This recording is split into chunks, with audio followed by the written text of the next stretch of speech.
अस्सलाम वालेकुम जी, मैं हूं ज़िया बलोच। 3-4 हवालों से गुफ्तगू करनी है। सबसे पहले तो अनफॉर्चुनेट ख़बर कि वज़ीर आला खैबर पख्तूनख्वा आज़म खान इंतकाल कर गए। इन्ना लिल्लाहि व इन्ना इलैहि राजिऊन।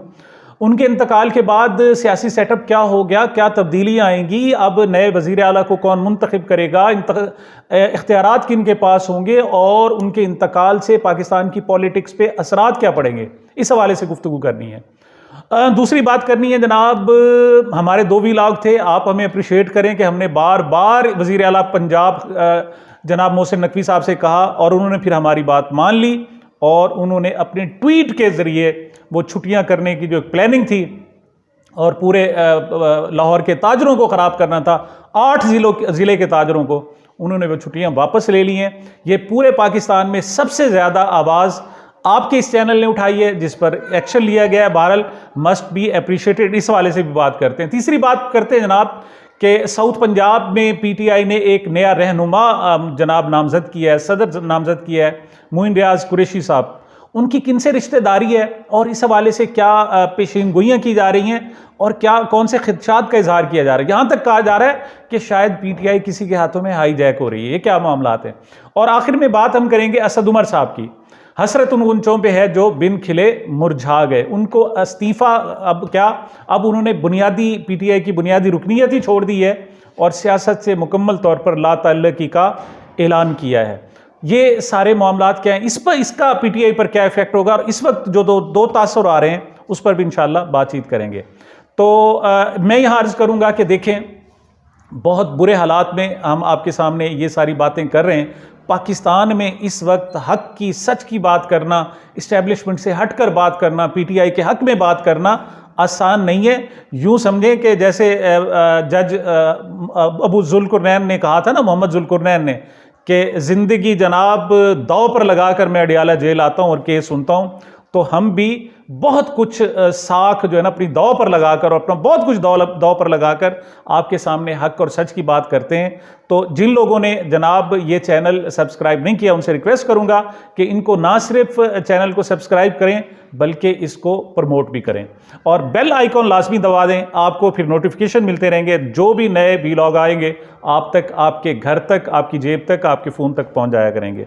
सबसे पहले आज़म खान साहब की बात करते हैं। जनाब सीनियर ब्यूरोक्रेट थे और पिछले साल जब असम्बलियाँ तोड़ी गई थी, बल्कि इसी साल 2023 में जनवरी में, तो उस वक्त के वज़ीर आला खैबर पख्तूनख्वा जनाब महमूद खान और उनके जनाब उस वक्त के अपोजिशन के जो लीडर थे JUIF के रहनुमा, उन्होंने जनाब इत्तफाक राय से इनको जनाब वज़ीर आला नामज़द किया था। उससे पहले ये CSP अफसर थे, मैनेजमेंट ग्रुप से आए और चीफ सेक्रेटरी के तौर पर रिटायर हुए थे। इनकी साख थी 2007-8 में ये वज़ीर आला, एक मरतबा वज़ीर ख़जाना भी रह चुके थे, सूबाई वज़ीर ख़जाना। तो इसको बड़ा खुश आइंद करार दिया जा रहा था। लेकिन अब उनकी वफ़ात पर एक नया इंकशाफ सामने आया है। हकीकत ये थी कि ये बहुत ही ज़्यादा माजूर थे। ये इजलासों में इनको होते ही नहीं थे आमतौर पर, बल्कि आपको याद होगा 25 वज़रा भर्ती कर लिए थे उनके बिहाव पर। और किन्होंने, हाजी गुलाम अली साहब जो गवर्नर खैबर पख्तूनख्वा हैं, और इस हमारे जनाब इलेक्शन कमीशन को बाकायदा एक्शन लेकर उन 25 वज़रा को ख़त्म करना पड़ा था। तो हकायक जनाब अब सामने आ रहे हैं। हकायक ये हैं कि वो काफ़ी अरसे से बीमार थे, उन्हें पता ही नहीं था कि सूबे में क्या हो रहा है। सूबा चलाने वाले कोई और थे, उनके नाम पर बहुत कुछ किया जा रहा था। इस वक्त उनके इंतकाल पर 2 राय जाहिर की जा रही हैं। पीटीआई वाले कह रहे हैं जी हम पर बड़ा जुल्म किया, इन्होंने बहुत गिरफ्तारियां की, बहुत कुछ किया। हकीकत यह है कि उस बेचारे को तो पता ही नहीं था, उसके नाम पर करने वाले और थे। और वो लोग जो रिमोट से इसको कंट्रोल कर रहे थे पूरे सूबे को, खैबर पख्तूनख्वा को, उनके लिए अचानक एक मसला पैदा हो गया कि अब क्या करें। उसके बाद बहुत सारी कयास आराइयाँ पैदा हो गई। किसी टीवी चैनल में सुन रहा था जब उसने कहा जी जो सीनियर वज़ीर हैं उनको इख्तियारात दे दिए जाएंगे। भाई कहाँ से सीनियर वज़ीर, ये वज़ीर आज़म हो चाहे वज़ीर आला हो, ये सारे वज़रा उसके बिहाफ पर होते हैं। और वज़ीर आज़म ख़त्म हो तो कैबिनेट ऑटोमेटिकली डिसॉल्व हो जाती है, उसे ख़त्म करने की ज़रूरत ही नहीं होती। तो उनका चूंकि इंतकाल हुआ है तो जो भी उनके वज़ीर थे वो सारे के सारे जनाब ख़त्म हो गए, उनकी जो कॉन्स्टिट्यूशन थी ख़त्म हो गई और कोई सीनियर वज़ीर नहीं रहा, कोई जूनियर नहीं रहा और इस वक्त कुछ भी नहीं है। तो आखिर फिर वो होगा क्या है, इख्तियारात कहाँ चले गए। आइन कहता है जनाब कि ये इख्तियारात जो है वो गवर्नर साहब के पास चलेंगे। फिर गवर्नर गुलाम अली साहब वही बात के जनाब जिनके लिए मरे थे वही जनाब उसी तार के लौंडे से दबा लेते हैं। तो बहरहाल उनके पास इख्तियार चले गए और बातें की जा रही थी। बातें ये की जा रही थी जनाब अब इनकी कॉन्स्टिट्यूट नया नामजदगी कैसे होगी, उसके हवाले से कहा जा रहा था सदर पाकिस्तान करेंगे। मैं कैटेगोरिकली कह रहा हूँ जनाब नहीं, वो नहीं करेंगे। उसके बाद कहा रहा था जी वही जो साबिक वज़ीर आला थे महमूद खान और उनके जो अपोजिशन लीडर थे जनाब वही करेंगे। तो ये भी आइन नहीं कहता जनाब। फिर कौन करेगा? तो जनाब आइन कहता है कि उस वक्त जो भी इदारा मौजूद होगा वो करेगा। और इस वक्त कौमी असम्बली नहीं है, सूबाई असम्बली नहीं है, अलबत्ता सेनेट मौजूद है। तो इस वक्त जनाब सेनेट के जो चेयरमैन हैं वो और उनके जो अपोजिशन लीडर हैं इस वक्त के सेनेट के, वो दोनों फैसला करेंगे और किसी एक नाम पर इत्तफाक जिस पर भी करेंगे वो वज़ीर आला केयर टेकर वज़ीर आला बन जाएगा। तो इसमें जनाब किसी और का रद्द अमल कोई अमल दखल नहीं है। कुछ लोग जो ये कह रहे थे जनाब कि PTI को इसको फ़ायदा हुआ या नुकसान हुआ, देखें अगर साबिक वज़ीर आज़म भी इस हवाले से अगर कोई फैसला करते तो उसका भी कोई फ़ायदा नहीं होना था। जो वज़ीर आला थे वो भी इस वक्त PTI छोड़ के जा चुके हैं, इस वक्त वो PTI पार्लियामेंटेरियन में जा चुके हैं, लिहाजा आप उनका भी कोई फ़ायदा नहीं है। हाँ अलबत्ता इस वक्त चेयरमैन सेनेट है जनाब वो और अपोजिशन लीडर जो है वो शहजाद साहब हैं, सेनेटर शहजाद जो PTI के हैं वो फैसला करेंगे जनाब। तो उस वक्त तक ये सारे के सारे मामलात हैं जनाब गवर्नर खैबर पख्तूनख्वा के सब पास, और फिर नई कैबिनेट बनेगी उसमें किसको क्या हिस्सा मिलता है इस हवाले से अब फैसले होंगे जनाब। अगली बात करते हैं जनाब अगली बात करते हैं हम वज़ीर आला पंजाब। थोड़ा सा चले ना खैबर पख्तूनख्वा से आप पंजाब की तरफ आ जाएं। पंजाब में सूरत हाल ये थी जी, एक स्मोक आया था, स्मोक की एक वेव आई थी। आम तौर पर ये दिसंबर में आती है लेकिन पहली मरतबा ये नवंबर में आ गई थी। इस पर जनाब सुप्रीम कोर्ट ने हाई कोर्ट ने नोटिस लिया बाकायदा और बैट लेकर खेलने के लिए आ गए वज़ीर आला निगरान वज़ीर आला जनाब मोहसिन नकवी साहब। उन्होंने क्या किया, उन्होंने तरीकाकार ये इख्तियार किया कि उन्होंने आके छुट्टियाँ कर दी। मतलब अजीब सा जनाब फैसला किया कि अब काम ही बंद कर दो। उन्होंने फैसला किया थी वो ज़मीन को रेस्ट देना चाहिए जनाब। मतलब क्या रेस्ट देना चाहिए? अल्लाह मियाँ से कहें कि ये घूम जो रही है ये कुछ अरसे के लिए रेस्ट में चली जाए। तो छुट्टियों का ना समझ आने वाला फैसला था। भाई इमरान खान ने तो कोरोना के दिन में जिनमें पूरी दुनिया बंद थी उन दिनों भी पाकिस्तान को खुला रखा और आप स्मोक की वजह से ऐसा करते हैं। लेकिन अल्लाह ताला की कुदरत जनाब सामने आई, एक बारिश हुई है, मौसम खुल गया जनाब, हर तरफ धूप है, बेहतरीन मौसम है। लेकिन हमारे वज़ीर आला साहब फिर अड़े हुए थे।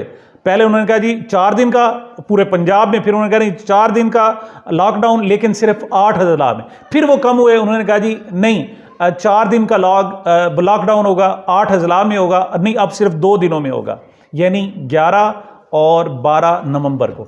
मैंने जनाब मुसलसल 2 लाख किए उनको जनाब, उनसे सख्त बातें भी मैंने की, लेकिन मैंने उन्हें कहा कि ये तरीकाकार नहीं है, हर काम करने का एक हल होता है, आप इसे गलत तरीके से हल कर रहे हैं। वो कहते हैं ना जी एक बकरी थी, बकरी का बच्चा, वो जनाब हंडी में उसका सर फंस गया तो किसी सियाने को बुलाया गया, उसने कहा जी हंडिया से सर निकल नहीं रहा। उसने कोई बात नहीं, बकरी को ज़िबा कर दो, बच्चे को ज़िबा कर दो। उन्होंने ज़िबा कर दिया, ज़िबा जब कर चुके उन्होंने कहा जी सर तो फिर भी नहीं निकल रहा। उसने कोई नहीं, अब हंडिया तोड़ दो, कोई बात नहीं। मतलब यहाँ हमारा बकरी ज़िबा करने के बाद हंडिया तोड़ने की बात आती है, उससे पहले कोई अच्छे फैसले नहीं लेता। तो कुदरत ने जनाब इंतकाम लिया आपसे और उन्होंने थप्पड़ मारा है। मैंने पिछले व्लॉग में कहा था कि अल्लाह ताला की तरफ से ये एक थप्पड़ है, समझाने की कोशिश है कि अपने मामलात को इस तरीके से हल ना करो। मौसम शानदार हो चुका है और रात जनाब 10 बजे मोहसिन नकवी साहब ने अपने ट्विटर अकाउंट से ये ऐलान किया कि अब जी पंजाब में लॉकडाउन नहीं होगा। तो हजूर पहले ही कोई नमाज इस्तिस्का का बंदोबस्त कर लेते, पहले ही जनाब इस स्मोक को कंट्रोल के लिए कोई और फैसला करते। अब आप बकरी ज़िबा करके अब हंडिया तोड़ने पर आए हैं, तो ये कोई फैसला नहीं है। जी अगली बात करते हैं जनाब। अगली बात है साउथ पंजाब में। पंजाब के ज़रा आगे अब आ जाते हैं, साउथ पंजाब में आ जाते हैं। साउथ पंजाब में क्या हुआ है जनाब? PTI आपको पता है इस वक्त सारे तकरीबन ओहदे खाली पड़े हुए हैं और कोई नहीं है जनाब। जो PTI का जो भी नाम लेता है वो रांदाए दरगाह हो जाता है, वो उसको उस पर मुसीबतें टूट पड़ती हैं, गिरफ्तार होता है या फिर उसको जनाब भागना पड़ता है, किसी जंगल में जाना पड़ता है। अली नवाज अवान की जनाब वीडियो आई, वो कहता है जी 3 महीने से मैं जंगल में था और वो 3 महीने के जनाब वीडियो आने से फिर वो वीडियो से पकड़ा गया जनाब। क्यों? उस पर पता चल जाता है कि फ़लाँ जगह शूट की गई है, उससे कनेक्शन जनाब उन्होंने कनेक्ट किए और फिर अली अमान साहब को पकड़ा गया। साथ मलिक आमिर थे उनके साथ उस वीडियो में जो नज़र आ रहे हैं, तो वो भी गिरफ्तार हुए। तो लोगों ने समझा कि मुल्तान के मलिक आमिर डोगर जो साबिक चीफ विप थे PTI के, उनको शायद गिरफ्तार कर लिया गया है, लेकिन अब उनकी तरफ से आया कि उन्हें गिरफ्तार नहीं किया गया। शायद उनकी मेरे ख्याल पहले ही डील हो चुकी है डोगर साहब की, आमिर डोगर साहब की, तो वो गिरफ्तार नहीं है। तो आमिर बप्पी साहब के पास जनाब ये था, साउथ पंजाब की सदारत थी PTI की, तो उनको भी बहुत तंग किया गया, इतना तंग किया गया। मुल्तान के रहने वाले हैं, उनकी एक जनाब यहाँ पोश एरिया में घर है, उनकी गली में उनके 8-10 रिश्तेदारों के घर थे। सूरत हाल ये की गई कि उनके रिश्तेदारों के घरों के भी मीटर उतार लिए गए, मैपको के मीटर उतार लिए गए, सुई गैस के मीटर उतार लिए गए, मतलब कर्फ्यू नाफिज था उनके साथ। तो वो बेचारे छोड़ गए थे। अब उनके पास जिम्मेदारी आई हैं जनाब मोइन रियाज कुरैशी साहब को। मोइन रियाज कौन है जनाब? जानते हैं आप? रियाज कुरैशी साहब के साहबजादे हैं। रियाज कुरैशी साहब साबिक वजीर रह गए हैं काफ लीग के दौर में, और इस्टेब्लिशमेंट की तरफ उनका झुकाव है। और सबसे बड़ी बात यह है कि मोइन रियाज साहब शाह महमूद कुरैशी साहब के भांजे हैं। तो कहा यह जा रहा है जनाब कि अब इस्टेब्लिशमेंट के हाथों में जा रही है, शायद पार्टी जो है अब आहिस्ता आहिस्ता इस्टेब्लिशमेंट के हाथों में जा रही है। तो ज़्यादा मैं कमेंट नहीं करता, आगे आगे देखिए, तेल देखो, तेल की धार देखो, उसके बाद फिर देखेंगे जनाब। आखिर में बात करेंगे जनाब असद उमर साहब की। आज उनकी तरफ से तकरीबन 1:34 पर ट्वीट आया दोपहर को। उन्होंने कहा जी कि मैंने 10 साल से ज़्यादा अवामी सियासत कर देखी, अब मेरी पसलियाँ जवाब दे गई हैं, और अब जनाब मैं सियासत छोड़ने का, मुकम्मल सियासत छोड़ने का, पहले कहा था जी मैं सियासत में वक्फा ले रहा हूँ, जैसे आजकल इसराइल है ना जी, वो कहते हैं हम बमबारी में पास देंगे, आपको वक्फा देंगे, इससे ज़्यादा। हालांकि वक्फे में जब लोग निकलते हैं तो उन्हीं पर बमबारी की जाती है। तो जनाब यहाँ भी उन्होंने कहा था वक्फा ले रहे हैं, लेकिन उन पर बमबारी की गई, असद उमर पर, सियासी बमबारी, वो बमबारी नहीं है। तो उससे भी जनाब उनका जो आसाब थे वो जवाब दे गए, और अब उन्होंने कहा जी वो मुकम्मल तौर पर PTI को छोड़ रहे हैं, और बुनियादी रुकनीत से भी इस्तीफ़ा दे दिया है, और साथ हुक्म था कि नहीं PTI के ख़िलाफ़ भी कमेंट करने हैं। तो उन्होंने कहा जी कमेंट में उन्होंने कहा जी कि मैं जो है इदारों के साथ, रियासती इदारों के साथ लड़ाई का कायल नहीं हूँ, और इससे मुल्क को नुकसान पहुँचता है। और उन्होंने आज जनाब आज के बाद याद रखिएगा, सारे केस धुल जाएंगे, सारे केसेस ख़त्म हो जाएंगे, नेक हो जाएंगे, पाक हो जाएंगे, साफ़ हो जाएंगे। लेकिन एक बात याद रखें, हो सकता है फवाद चौधरी की तरह फिर दोबारा केस बना दिए जाएं। क्यों? नहीं जी, इस्तेहकाम में पाकिस्तान पार्टी में आओ। फिलहाल वो चले गए।